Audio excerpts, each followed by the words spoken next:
انسانی organ systems, human organ systems.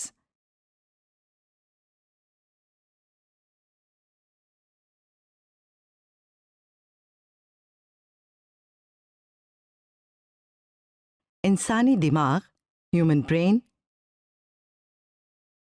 Spinal cord اور nerves وغیرہ کا مطالعہ کریں گے۔ یہ آرگنز ایک آرگن سسٹم بناتے ہیں جسے عصبی نظام یا نروس سسٹم کہتے ہیں۔ نروس سسٹم، جب کسی شخص کے پاؤں پر زخم یا چوٹ لگتی ہے تو وہ درد محسوس کرتا ہے اور اس کا پورا جسم چونک جاتا ہے۔ اس کا ہاتھ فوراً زخمی حصے تک پہنچتا ہے۔ اس کے دماغ کو پاؤں کے زخمی ہو جانے کے بارے میں کون بتاتا ہے؟ اس کے ہاتھ کو زخمی حصے تک پہنچنے کا حکم کون دیتا ہے؟ در حقیقت ہمارے جسم میں ایک آرگن سسٹم کام کرتا ہے جو جسم کے ایک حصے سے دوسرے حصے تک پیغام رسانی اور جسمانی افعال کے درمیان رابطے کا کام کرتا ہے۔ یہ آرگن سسٹم نروس سسٹم کہلاتا ہے۔ انسانی nervous system central nervous system یعنی CNS اور پیریفرل نروس سسٹم یعنی PNS پر مشتمل ہے۔ سینٹرل نروس سسٹم دماغ، برین اور اسپائنل کارڈ پر مشتمل ہوتا ہے۔ پیریفرل نروس سسٹم پورے جسم میں پھیلی ہوئی نروز کے ایک جال پر مشتمل ہوتا ہے جو جسم کے تمام حصوں کا سینٹرل نروس سسٹم کے ساتھ رابطے کا کام کرتی ہیں۔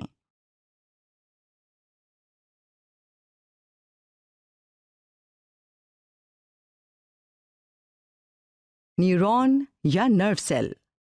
Neuron nerve cell nervous system کی ساخت اور فعل کی بنیادی اکائی ہے۔ نروس سسٹم کے تمام حصے یعنی دماغ، اسپائنل کارڈ اور نروز نیورونز کے بنے ہوتے ہیں۔ نیورونز جسم میں پیغامات کی ترسیل الیکٹرو کیمیکل ویوز کی صورت میں کرتی ہیں جو نرو امپلسز کہلاتی ہیں۔ نیورون کا وہ حصہ جس میں نیوکلیس اور زیادہ تر سائٹوپلازم موجود ہوتا ہے سیل باڈی کہلاتا ہے۔ سیل باڈی سے باہر کی طرف نکلی ہوئی عمدہ قسم کی ساختیں جو پیغامات کو وصول کرتی ہیں ڈینڈرائٹس کہلاتی ہیں۔ سیل باڈی سے نکلنے والی ایک لمبی رسی نما ساخت جو سیل باڈی میں موصول ہونے والے پیغامات کو آگے منتقل کرتی ہے ایکسون کہلاتی ہے۔ ایکسون کے آخری سرے ٹرمینل اینڈز آف ایکسون پیغامات کو اگلے سیل تک منتقل کرنے کا کام کرتے ہیں۔ نیورونز کی اقسام، ٹائپس آف نیورونز۔ افعال کے لحاظ سے نیورونز کی 3 اقسام ہیں: سینسری نیورونز، موٹر نیورونز اور interneurons.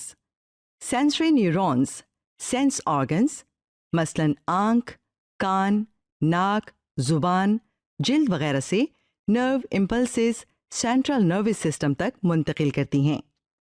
Central nervous system سے افیکٹرز یعنی مسلز اور گلینڈز جسم کے ایسے حصے جو ہدایات پر عمل کرتے ہیں تک نرو امپلسز کی ترسیل کا کام موٹر نیورونز کرتی ہیں۔ Interneurons central nervous system دماغ اور اسپائنل کارڈ میں موجود ہوتی ہیں۔ یہ سینسری نیورونز اور موٹر نیورونز کے درمیان رابطے کا کام کرتی ہیں۔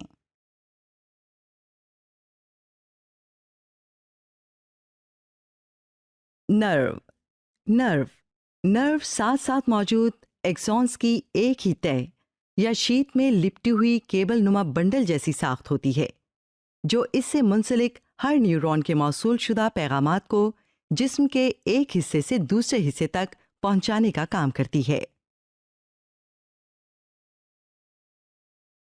سینٹرل نروس سسٹم یعنی CNS۔ سینٹرل نروس سسٹم پورے نروس سسٹم کو کنٹرول کرتا ہے۔ یہ دماغ اور اسپائنل کارڈ پر مشتمل ہوتا ہے۔ دماغ، برین۔ انسانی دماغ ہڈی کے بنے ہوئے ایک خول جو کرینیم کہلاتا ہے میں بند ہوتا ہے۔ یہ کروڑوں انٹر نیورونز پر مشتمل ہوتا ہے۔ انسانی دماغ کے مختلف حصے درج ذیل ہیں۔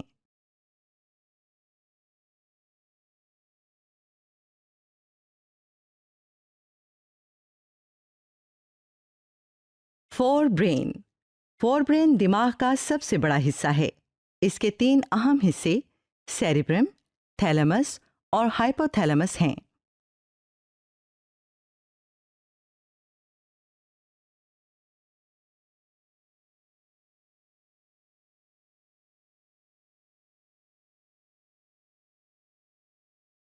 سیریبرم دماغ کا سب سے اوپر والا اور سب سے بڑا حصہ ہے.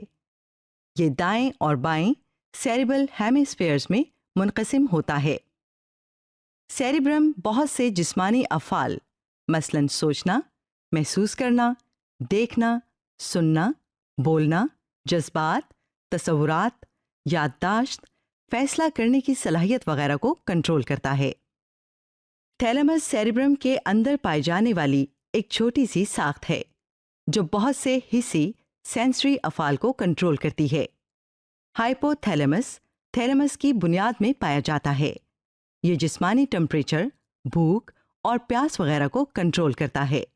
مڈ برین دماغ کا ایک چھوٹا سا حصہ ہے جو سیریبرم کے نیچے موجود ہوتا ہے. یہ سینس آرگن سے معلومات موصول کرتا ہے اور معلومات سے متعلقہ فور برین کے حصے کو پیغامات بھیج دیتا ہے. ہائنڈ برین 3 حصوں پر مشتمل ہے. یہ 3 حصے سیریبلم، پونس اور میڈولا اوبلنگیٹا کہلاتے ہیں. سیریبلم سیریبرم کے پچھلے حصے کے نیچے پایا جاتا ہے. یہ جسمانی توازن اور درست حرکات کو کنٹرول کرتا ہے. پونس مڈ برین کے نیچے پائے جانے والی ایک بیضوی شکل کی ساخت ہے. پونس نیند، توازن، نگلنے اور چکھنے جیسے کئی افعال کو کنٹرول کرتا ہے. میڈولا اوبلنگیٹا دماغ کے پچھلے حصے کو بناتا ہے جو اسے اسپائنل کارڈ سے منسلک کرتا ہے. میڈولا اوبلنگیٹا دل کی دھڑکن، سانس، ہاضمے کے نظام وغیرہ جیسے افعال کو کنٹرول کرتا ہے.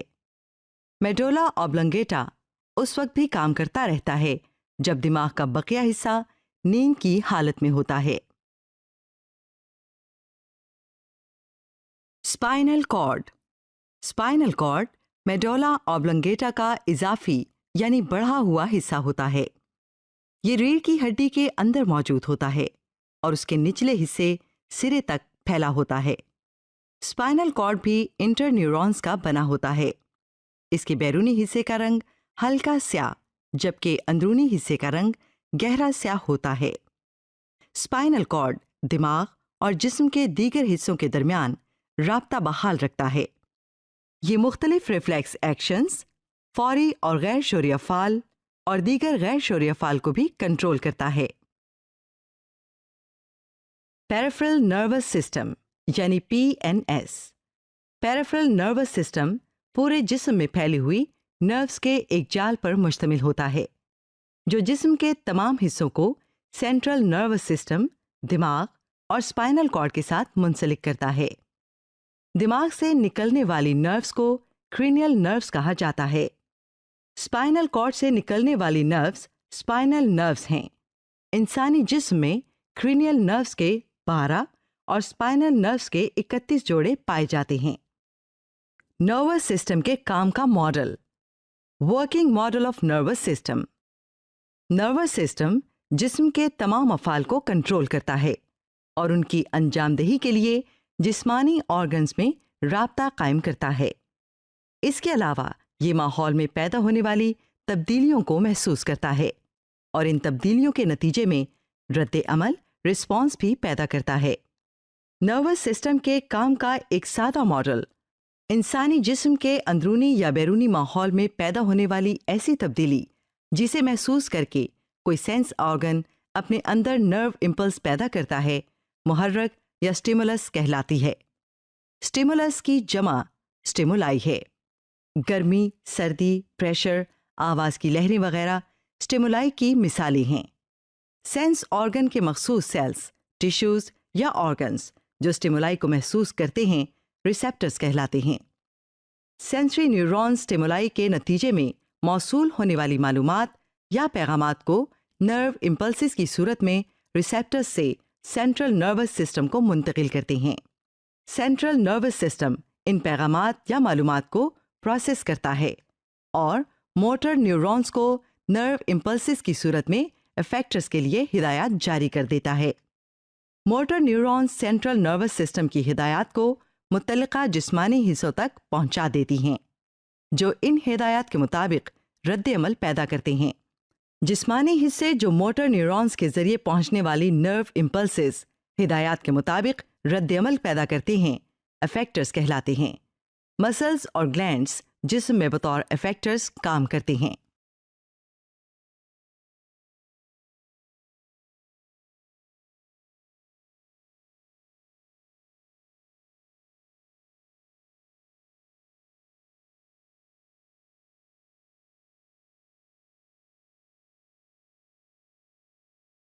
نروس سسٹم کے زیر کنٹرول افعال، actions controlled by the nervous system. شعوری افعال، والنٹری ایکشنز، جسمانی افعال جو شعوری طور پر یعنی سوچ بچار کے بعد انجام دیے جاتے ہیں، شعوری افعال والنٹری ایکشنز کہلاتے ہیں۔ بولنا، کھانا، پڑھنا، چلنا، بھاگنا، تالی بجانا وغیرہ شعوری افعال کی مثالیں ہیں۔ غیر شعوری افعال، انوالنٹری ایکشنز، جسمانی افعال جو غیر شعوری طور پر یعنی بغیر سوچے سمجھے انجام دیے جاتے ہیں، غیر شعوری افعال انوالنٹری ایکشنز کہلاتے ہیں۔ دل کی دھڑکن، خون کی گردش، آنکھوں کا جھپکنا، چھوٹی آنت میں خوراک کا انجذاب وغیرہ غیر شعوری افعال کی مثالیں ہیں۔